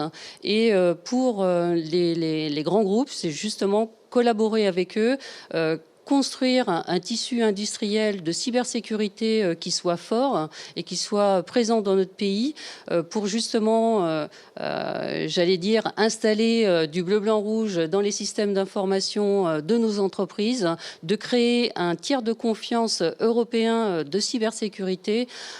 Voilà, donc nous, en tant que société, en tant que PME, c'est de contribuer vraiment à la cyber-résilience, cybersécurité de notre pays. Et effectivement, même le fait d'être relié dans différentes régions, etc., ça va apporter justement quelque chose de fort, de positif au sein de la nation. Et pour moi, ce campus cyber, c'est la France qui gagne, quoi. Donc, il n'y a pas de souci là-dessus. Donc, on est prêt en tant que société, PME, et je pense que toutes les PME françaises de cybersécurité sont prêtes pour aider toutes les entreprises qui ont ce besoin à l'heure d'aujourd'hui qui est dramatique en fait. Marie, on a parlé à chaque fois de la pénurie ou en tout cas le manque de candidats, la nécessité de mettre à jour, de développer les compétences, le fait de recruter ces profils-là. Ce campus, alors évidemment, il a ce terme de campus qui est familier aux gens de l'enseignement, mais c'est pas que ça, mais c'est aussi cela le campus cyber. Donc peut-être un mot sur la partie EBITA, puisque EBITA est même soutien avec le groupe Ionis actionnaire dès l'origine, mais avec Sécusphère, la partie formation continue. Voilà, en fait, EBITA s'implique dans ce campus via la formation initiale, et d'ailleurs crée à cette occasion une formation en Bac+3, un bachelor cyber, et aussi délocalise sur ce campus Sécusphère, qui est la formation continue. Alors et puis aussi avec un axe recherche. Sur le bachelor, ça veut dire qu'il y aura un diplôme en Bac+3. Bac+3 en cybersécurité, ce qui correspondait à ce qu'on avait évoqué, c'est-à-dire le fait que des gens puissent avoir une expertise en cyber sans forcément être des ingénieurs. Voilà, alors de toute façon, l'histoire d'EBITA est intime. Enfin, c'est une proximité avec les entreprises qu'on va en plus accroître sur ce campus, du moins c'est ce qu'on espère. Et en fait, c'est à la demande des entreprises qu'on a créé ce bachelor cyber, parce qu'effectivement, il y a des besoins d'expertise, mais aussi des besoins de technicité qui sont peut-être... des besoins qui n'ont pas forcément... nécessitent pas forcément, d'avoir des Bac+5 et des ingénieurs, et donc des postes qui peuvent être pourvus par des personnes titulaires d'un bachelor. D'où la création, effectivement, de ce bachelor. Et puis... c'est aussi la formation continue, c'est-à-dire permettre aux entreprises de maintenir leurs collaborateurs en compétences, maintenir les compétences à jour, ça c'est très important. C'est une matière qui est assez nouvelle, la cybersécurité. Et jusqu'à présent, on a beaucoup parlé de former des experts. On avait un petit peu oublié, mais c'est ce qui a été cité à plusieurs reprises aujourd'hui, que l'ensemble des collaborateurs, finalement, ont besoin de compétences. Chaque métier a des besoins en compétences. Et pour nous, c'est une formidable opportunité, ce campus, parce que ça va nous permettre aussi de nous rapprocher des métiers pour pouvoir apporter des solutions de formation toujours un petit peu plus pertinentes. Et aussi, en dehors de ces formations déjà existantes, nous, on est très partants pour co-construire avec des entreprises d'autres formations et répondre à des besoins de reskilling qui sont aujourd'hui extrêmement fréquents. Alors, justement, ce qui est intéressant, c'est qu'on a vu que dans ce campus, l'idée, c'était ce qu'on en attend, et vous avez exprimé des besoins, et effectivement, en termes de ce que vous pouvez y apporter. Et c'est vrai que peut-être intéressant de se dire ce que ça change dans l'état d'esprit d'un dirigeant. Effectivement, l'idée de se dire, bah oui, je vais collaborer. Alors, il y aura peut-être des concurrents. Alors, je ne sais pas si Tetris identifie d'ores et déjà des concurrents, mais des gens qui sont dans l'écosystème. Et donc, de se dire, voilà, est-ce que ça change quelque chose dans une manière de partager, de concevoir différemment, même son activité opérationnelle ? C'est pour moi la question. Oui, pardon. En fait, ce qui change, c'est sûr, il y a des technologies, il y a de la propriété intellectuelle qui est propre à chacune des PME, TPE, mais le fait de travailler ensemble, de pouvoir donner du temps pour travailler sur des problématiques scientifiques, etc., dans ce vivier, non, c'est pas un problème au niveau d'une société, c'est juste une organisation, c'est juste du temps passé, donc des coûts forcément pour la société, mais tout ça, c'est un ROI, c'est qu'on va retrouver plus tard, parce qu'on aura créé forcément un vrai lien, que ce soit avec les grands groupes, les grandes entreprises, et ce qui nous permettra de créer quelque chose de plus fort après. C'est un investissement, en fait. On est obligé de le calculer comme ça. Mais pour nous, tout ça semble tout à fait normal, Hélène, justement, quand une grande entreprise, comment est-ce qu'on aborde justement le fait de travailler en écosystème, en interconnexion avec les autres et même avec des concurrents, le cas échéant? Oui, dans la réalité, c'est notre quotidien quand même. Donc finalement, c'est une opportunité aussi d'aller plus vite. On travaille déjà avec Tetris de façon très active. Alors effectivement, on va aussi retrouver des compétiteurs, mais finalement, moi, je vois une grande vertu à ça, c'est qu'avec cet écosystème finalement qui va être ensemble, au lieu finalement, par exemple, une des problématiques, c'est la pénurie de ressources, ça a été dit maintes fois. En fait, notre enjeu collectif, c'est d'accroître le nombre de compétences. Et donc finalement, plutôt que de se prendre les ressources les uns aux autres, ce qu'on va en faire, c'est en développer de nouvelles, s'appuyer sur les compétences des autres aussi. Mais par exemple, on a lancé une initiative qui n'est pas spécifique à la cyber en créant une école sur les compétences qui aujourd'hui manque sur le marché, l'école by Capgemini, sur des sujets sur lesquels on sait qu'il faut créer de la compétence plutôt que d'aller l'apprendre aux autres finalement. Sur ce sujet de cyber, cet enjeu on l'a tous, et donc on va installer notre filière cyber aussi au sein du campus, sachant que cette filière, on l'a fait avec des partenaires, une école, un partenaire ou des partenaires qui sont spécialistes de la cyber, finalement, on va apporter ça, mais ça va être aussi une facilitation pour nous, donc c'est gagnant-gagnant. Voilà. Et dans ce projet, il y a une charte, et c'est une charte de collaboration, de respect, travailler ensemble, et finalement, à la fin, quand même, on est au service de nos clients, on est au service de la souveraineté aussi, ça a été dit, on est très engagé sur ces sujets. Donc, en coopérant tous ensemble, on va apporter ce que nous, on peut apporter, et des investissements qui vont nous permettre aussi d'inclure de nouvelles personnes dans ces métiers, parce qu'il y a aussi des sujets autour de l'emploi, on est très engagé sur l'inclusion, et finalement, sur la cyber, c'est une belle opportunité de le faire. En ce qui concerne justement les travaux, ça veut dire que ça va susciter cette présence physique, cette présence du quotidien, parce qu'on parlait, l'inclusif, c'est des réunions ponctuelles avec effectivement des membres qui sont répartis dans leurs différentes organisations. C'est aussi une autre manière de travailler, le fait d'être au quotidien, au cœur de l'écosystème. Alors, ce ne sont pas des réunions ponctuelles. Enfin, les groupes de travail se réunissent tous les mois avec la finalité de faire un livrable, que ce soit une conférence, un livre blanc, une infographie, etc. Mais l'inclusif, c'est l'esprit d'échange. C'est la baseline, c'est le partage. Donc, faire travailler des sociétés concurrentes, c'est notre quotidien. Ça fait 35 ans, en fait, qu'on met autour de la table le marché, qu'il soit offreur ou utilisateur, pour travailler dans la même problématique en étant neutre.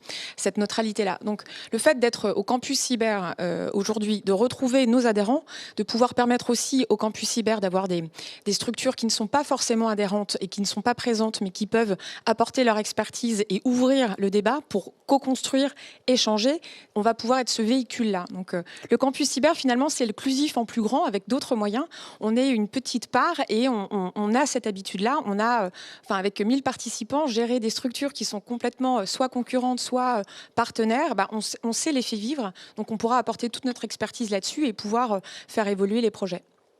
Alors, Marie, dans le cadre, justement, on a parlé enseignement, mais c'est aussi une implication. On a conçu les entreprises comme des bénéficiaires, des formations bénéficiaires pour leurs salariés, mais au fait, elles pourront aussi contribuer aux formations. Bien sûr, et c'est ce que j'allais rebondir sur ce que disait Hélène. On collabore déjà tous ensemble, bien sûr, via des stages, via des apprentissages, via aussi les experts des entreprises qui viennent enseigner auprès de nos étudiants. Ça, c'est très important, dans nos formations continues comme dans nos formations initiales. Et justement, cette proximité physique, ça va favoriser, bien sûr, cette collaboration et ce partage d'expertise. C'est très important, bien sûr. Et donc de concevoir qu'on va à la fois garantir le niveau de performance des enseignements, l'adéquation avec les besoins et la réalité du marché de l'emploi. Et donc effectivement, on a là un corps social très vivant et adapté, et ce qui est aussi un bon signe pour les familles, ou en tout cas pour les candidats qui sont comme ça rassurés d'être à proximité du marché. Je crois que les familles sont déjà assez rassurées sur l'employabilité dans la filière cyber. Là, ça, c'est pas aujourd'hui un véritable problème. Le problème est plus d'attirer des jeunes vers ces filières. Je ne vais pas insister sur le caractère aussi très masculin encore aujourd'hui de la filière, mais effectivement, le fait de donner un projet de cette ampleur, forcément, va donner de la visibilité et de l'attractivité à cette filière. Et ça, c'est positif pour nous, mais c'est aussi positif pour toutes les entreprises qui vont y participer. Alors, on a beaucoup parlé de la formation. Il y a aussi des projets très intéressants qui peuvent être menés en partenariat. Ce sont tous les projets de recherche. Et d'ailleurs, l'EPITA aura aussi sur place des enseignants-chercheurs. Parce que je pense aussi que c'est une composante très importante. Dans une école, il y a la formation initiale, la formation continue. Il y a aussi une grande part qui est donnée à la recherche. Voilà. Et la recherche, elle peut se faire aussi en partenariat avec les entreprises. Donc, ce que l'on pense, nous, vraiment, c'est que ce campus va être un accélérateur. Et si le groupe Ionis, en envoyant l'école EPITA et ses Cursfer, a investi dans ce campus, c'est aussi parce qu'il croit beaucoup dans les vertus de la proximité physique. Voilà. Effectivement, parce que une des parties non écrites, vous avez vu dans les slides qui vous ont été présentés beaucoup de projections, beaucoup d'ambitions et de propositions. Et puis, il y a toute la partie inconnue qui va être effectivement liée à cette proximité des différents acteurs, privés, publics, opérationnels, des gens en charge plus sur un temps différent qui va être le temps de la recherche. Donc, c'est important d'avoir. Et vraisemblablement, d'ailleurs, dans les équipes, alors ce sera moins le cas pour Tetris qui aura des permanents, mais on peut envisager également des roulements ou en tout cas des personnes qui seront pour des projets. La participation à des projets communs, ponctuels ou en tout cas sur une durée limitée, fait partie également de l'ADN de ce campus cyber. Oui, un commentaire. Je pense qu'un des sujets aussi sur lequel on sera amené à coopérer, j'ai envie de dire un peu malheureusement, et c'est le traitement des attaques. Ouais. Je pense que le fait d'avoir cette diversité d'acteurs, sachant que nous, en tant qu'entreprise de services numériques, finalement, on est l'intermédiaire entre nos clients et l'ensemble des technologies. Donc, on est très concerné par ces sujets, à la fois à titre d'entreprise, mais aussi dans l'interaction avec nos clients. Et on peut être un acteur, mais pas tout seul. On sait que quand il y a des attaques qui aboutissent, c'est un écosystème d'acteurs qui arrivent à les anticiper ou à les résoudre une fois qu'ils sont avérés. Et là aussi, je pense que ce campus va nous aider à être meilleurs dans l'anticipation, la résolution et la reconstruction lors d'attaques. Un des sujets, alors effectivement, qui a été évoqué d'ailleurs par les fondateurs, ou en tout cas ceux qui ont participé au premier groupe de travail, c'était on a prévu, alors ce qu'on a qualifié rapidement, mais de pacte de non-agression, c'est-à-dire en fait faire en sorte que les collaborateurs, voilà, c'était aussi pour rassurer les décideurs, les dirigeants d'entreprise, que l'idée n'était pas que chacun aille faire son marché en RH. Alors il y a évidemment toujours des transferts individuels qui sont possibles, mais qu'il devait y avoir comme règle initial, justement, le respect du collaborateur de l'autre, et donc faire en sorte que, effectivement, ça ne devienne pas un terrain de chasse pour les équipes de recrutement. Hélène, c'est un sujet parce que c'est aussi ça permet d'être un gage d'efficacité, de rassurance, en tout cas en quelque sorte, des acteurs. C'est clair, c'est un risque bien identifié. Moi, quand je discute avec mes collègues qui pilotent les équipes de cyber, elles voient ce risque et c'est pour ça que j'en ai parlé. Finalement, moi, je dis que c'est une opportunité parce que d'abord, on a une charte et tous collectivement, on va développer plus de compétences. C'est ça notre enjeu, c'est pas de nous prendre les ressources les uns aux autres. Donc, c'est sûr que c'est pas facile et honnêtement, dans les acteurs qui participent au cyber, il y a des compétiteurs et je remercie Michel d'avoir porté cette initiative, mais en même temps, j'ai envie de dire que Orange Cyber Défense, de temps en temps, on aimerait bien gagner contre eux. Voilà, oui, on est compétiteurs, mais à la fin, le marché, il est vaste. On a des enjeux de croissance les uns et les autres, et en fait, on va le faire croître ensemble au lieu de se battre entre nous. Et je pense qu'on va tous progresser collectivement. Et effectivement, il faut qu'on ait des règles de conduite absolument claires sur le fait de ne pas se prendre les compétences les uns aux autres, y compris d'ailleurs les institutions publiques. Le signal et le message a été transmis. Merci beaucoup, mesdames, pour cette contribution, cet éclairage, et puis votre enthousiasme à participer à ce projet. Donc, merci pour cette conversation, cet échange et ces éclairages quant à vos contributions respectives. Merci beaucoup. Je vais convier pour quelques secondes Michel Vandenberg, parce que justement, qui a pu écouter vos différentes contributions et de manière à faire un petit point de synthèse, avant d'accueillir le secrétaire d'État, Cédrico, qui vient de nous rejoindre. Michel.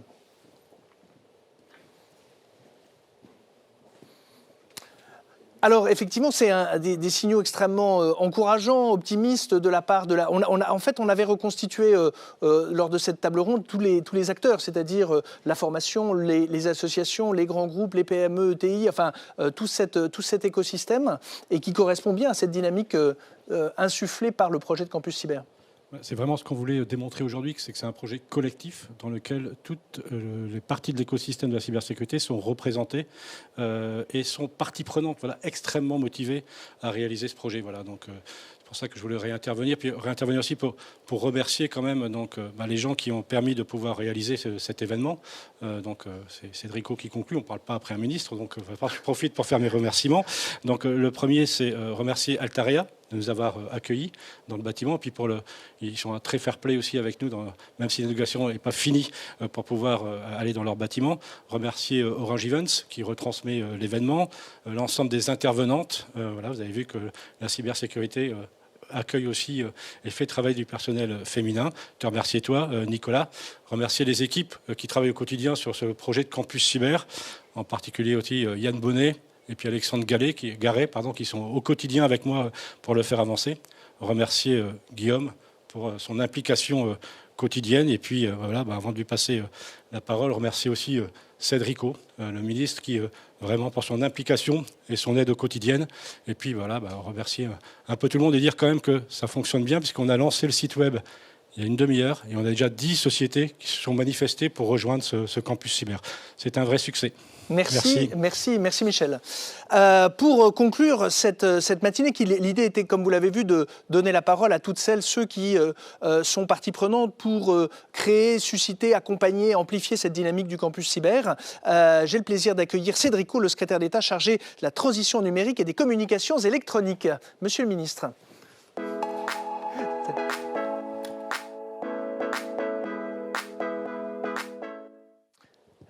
Monsieur le ministre, nous avons eu ce matin effectivement des témoignages très concrets, opérationnels de la part de dirigeants, d'ailleurs beaucoup de dirigeantes d'entreprises qui sont venus témoigner de leur participation, de leur intérêt pour ce projet, de leur implication, c'est ce qui caractérise la diversité de taille, d'activité, de spécialité, de statut. Guillaume Poupard a parlé pour l'ANSSI, dans la plénitude de cette diversité d'entités qui sont justement représentées et qui seront partie prenante de ce projet de campus cyber.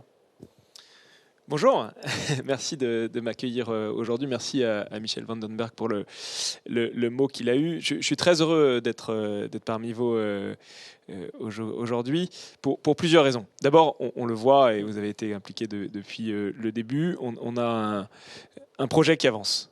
Qui se concrétise, qui il y a encore un an et demi, quand on avait donné cette mission avec Édouard Philippe à l'époque à Michel Vandenberg, était un beau projet. Et puis on voit qu'il va déboucher. Et je pense qu'il faut d'abord prendre un peu de recul et se dire que, compte tenu de l'importance du projet, l'importance financière, l'importance qu'il a pour l'écosystème, le fait que c'est abouti en 1 an et demi, 2 ans, c'est assez unique dans l'histoire de ce genre de projet et c'est vraiment très enthousiasmant. Alors, je crois par ailleurs que ça suscite de l'adhésion. Michel évoquait les personnes qui ont postulé sur le site internet. Je crois qu'il y a beaucoup de monde en ligne.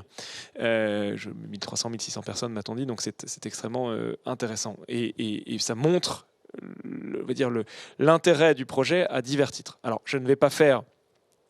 pour les gens qui nous écoutent, et compte tenu du sujet qui nous concerne, l'apologie, en tout cas le descriptif de l'importance du sujet de la cybersécurité, je pense que tout le monde le connaît, mais peut-être dire en quoi il est important pour l'État et pourquoi l'État, à travers ses opérateurs comme l'ANSSI, à travers aussi INRIA, à travers l'action directement du gouvernement, est aussi en soutien de ce projet. Alors, il y a évidemment le sujet de sécurité, on l'a vu avec la multiplication des cyberattaques, celles sur les hôpitaux, celles sur les TPE-PME, celles sur les grandes entreprises, les collectivités, mais ça, le sujet étant bien connu, je n'ai pas m'y appesantir. Il y a le sujet évidemment de souveraineté nationale. On le voit aujourd'hui, la question de la cybersécurité, la question des attaques cyber est un sujet qui est devenu clé dans les relations internationales, qui est une des dimensions des nouvelles conflictualités que nous avons au niveau international. Et on a la volonté non seulement d'être au meilleur niveau technique, mais de le montrer et de le dire. Et je trouve qu'il y a, à travers ce projet, quelque chose qui montre la volonté de la France d'être au rendez-vous, de la France dans ses diverses acceptions, d'ailleurs le gouvernement, les institutions, les privés, la recherche, un organisme comme l'ANSSI, et de le dire au monde entier. Nous, on veut être là. C'est un sujet sur lequel on veut répondre et on reste pas dans l'an 22, on en sort et on est à l'offensive. Il y a évidemment le sujet économique qui est absolument important. C'est un sujet de souveraineté, c'est un sujet de sécurité. C'est aussi un sujet de création d'emplois. Et on a eu l'occasion de le dire, on veut parvenir à 75 000 emplois d'ici 2025. C'est un sujet d'excellence française, c'est un domaine de création d'emplois. On le voit, on le voyait d'ailleurs à travers la diversité des intervenantes, c'est important que ce soit des intervenantes d'ailleurs juste avant. On a des très grandes entreprises, on les connaît toutes. On a des startups comme Tetris qui émergent partout en France, puisque là on parle de Bordeaux. Et donc c'est un sujet qui fait partie du tissu industriel de la French Tech et du tissu industriel de la France, et on veut le développer. Et puis, j'ai eu l'occasion de le dire à plusieurs reprises, je trouve que c'est aussi important de manière introspective quasiment, c'est-à-dire que c'est assez rare de voir une mobilisation d'un écosystème, y compris entre groupes qui sont concurrents, il faut le dire, aussi massive et aussi on va dire, systémique. Tout le monde décide d'y aller, tout le monde décide de mettre de l'argent, donc en bon français, tout le monde est skin in the game, hein, donc ça montre l'implication. Et j'ai l'occasion de le dire, moi je me désole parfois de la difficulté de collaborer entre grands groupes français, parfois concurrents, parfois complémentaires dans des secteurs, que ce soit l'énergie, l'aéronautique, les transports, bon, on voit bien à peu près de quoi je peux parler. Je n'ai jamais vu des grands groupes comme cela s'allier, financer y compris pour des startups, avec l'État, avec des institutions. Et donc, voilà, j'espère que ce projet fera des petits, dans la cybersécurité peut-être, mais aussi dans d'autres domaines. Ça montre que quand on est tous ensemble, on peut être plus fort. Un élément, mais je sais que ce qui tient vraiment à cœur à Michel, je pense que on va avoir ce flagship, ce Bercheva à la française. C'est vraiment une excellente nouvelle. Il faut qu'on réussisse à en faire les répliques dans les territoires. Moi, je me déplace extrêmement souvent. Il n'y a quasiment pas un déplacement à Alès, à Thonon-les-Bains, où on ne vient pas me dire il y a quand même un petit sujet pour les PME industrielles, pour les TPE, PME. Et on a un sujet de faire le dernier kilomètre et de faire le reach pour aller chercher les TPE, PME, les collectivités, les associations, les hôpitaux sur le terrain. Et on a besoin de... Je ne sais pas si de centres d'expertise, mais de centres de gravité. J'en parlais la semaine dernière avec Geneviève Dariussec qui me parlait de projets qu'elle avait eu à Mont-de-Marsan. Voilà, dans les territoires, pour qu'on puisse parler de cybersécurité au quotidien, proposer des offres des industriels et faire en sorte qu'on puisse faire ce dernier kilomètre. C'est quelque chose sur lequel le gouvernement veut vraiment se mobiliser avec les élus locaux. Alors, compte tenu du contexte électoral, il faudra probablement attendre cet été pour monter une dynamique. C'est assez logique. Mais voilà, il faut qu'on réussisse à faire là aussi une alliance territoriale sur le sujet. En tout cas, je veux remercier tous ceux qui se sont mobilisés depuis le début, particulièrement Michel Vandenberg, puisque je pense que ce campus lui doit beaucoup. On est à l'orée de quelque chose qui peut être vraiment exceptionnel, je pense, dont on peut être tous à différents niveaux extrêmement fiers. Maintenant, il faut clore le deal, qu'on arrive dans les locaux. Et puis voilà, je pense qu'on peut tous s'en féliciter. L'État a mis effectivement a mis de l'argent, a été un soutien, mais c'est bien naturel. Je veux dire, quand il y a une mobilisation telle du privé, c'est le rôle de l'État, des collectivités, des pouvoirs publics d'être en soutien et de pouvoir faire cette mayonnaise. Voilà, je salue aussi l'engagement de l'ANSSI qui est absolument décisif sur le sujet, celui d'INRIA, mais plus particulièrement, plus globalement, celui de toute la communauté. En tout cas, j'espère qu'on pourra l'inaugurer au plus vite et puis voir les équipes en action. Merci Monsieur le Ministre pour ce soutien, en tout cas ce soutien continu à ce projet de campus cyber. Effectivement, on est dans la phase là de concrétisation. Chaque étape, on est d'ailleurs tout à fait dans cette logique de construction où on a posé les premières pierres et au fur et à mesure, on va pouvoir bientôt envisager sinon la décoration, en tout cas l'aménagement. Et effectivement, les groupes de travail continuent. Michel l'a présenté dans l'agenda à venir. Ça fait partie de l'accompagnement pour que les mois qui nous séparent de l'ouverture à l'automne soient également nourris de la collaboration des différentes communautés. On a un programme assez chargé de groupes de travail pour justement que aucune minute ne soit perdue et que dès lors qu'on ouvrira les portes, elles seront pleinement, en tout cas le lieu sera pleinement opérationnel et exploitable. Donc c'est aussi une préoccupation qu'on a. Merci beaucoup et à n'en pas douter, nous nous reverrons pour cranter les prochaines séquences. Merci à toutes et à tous de votre attention. On s'était engagé à tenir ces 90 minutes de manière à vous faire toucher du doigt les avancées, la réalité de ce campus cyber. Merci de votre présence, de votre assiduité et vous avez vu, le site internet est ouvert. N'hésitez pas à le fréquenter, à visiter ces différentes rubriques, à suivre le compte Twitter ou LinkedIn du campus de manière à être tenu informé des différentes avancées de ce projet qui, comme vous l'avez vu, ça y est devenu dans sa phase d'opérationnalisation. Et donc, à très bientôt sans doute. Merci beaucoup.